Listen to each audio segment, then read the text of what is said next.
Hello and welcome to yet another planning appeal case study video. I'm John Peters and this is how Hill Planning successfully overturned a planning refusal issued by the London Borough of Havering for a rear dormer and Juliette balcony on a semi-detached property in the Hornchurch area.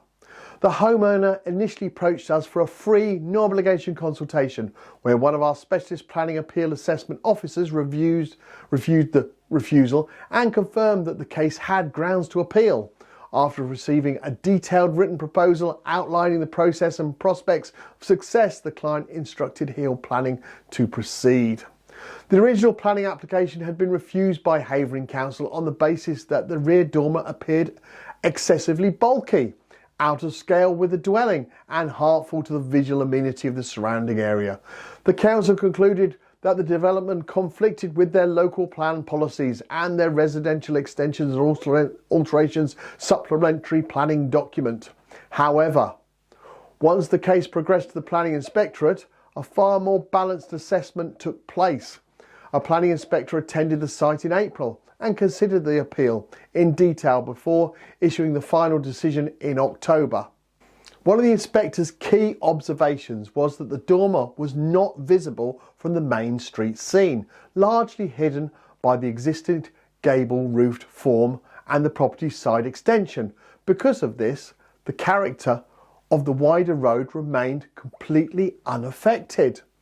The inspector also noted that views from a nearby access track were heavily filtered by mature trees and the lack of upper floor windows on the adjacent care home building. From the rear, where the dormer is more apparent, the inspector highlighted that the long garden and additional tree screening reduced the visual prominence of this structure.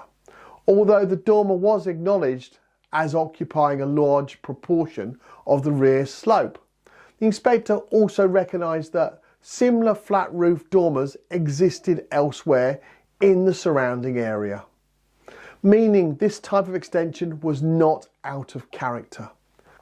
A certificate of lawfulness had been granted for a large rear dormer at the adjoining property. That development, while not identical, was found to be directly comparable in size and overall impact. The inspector accepted that a similar dormer could also be constructed on the appeal site under permitted development rights. This fallback position carried significant weight as it demonstrated that a development of comparable scale could be built without the need for full planning permission. Taking all of this into account, the inspector concluded that although the design resulted in moderate harm to the appearance of the host dwelling, the fallback permitted development scenario outweighed that harm on balance.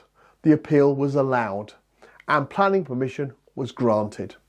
This case highlights how essential it is to look beyond the refusal and understand the wider planning context. Issues such as street visibility, screening, existing extensions in the area and lawful development rights can all play a crucial role in overturning a decision. With the right expertise and the strategic approach, many refusals can be successfully challenged. At Hill Planning, we specialise in producing tailored, policy-driven planning appeals designed to address the specific reasons for the refusal.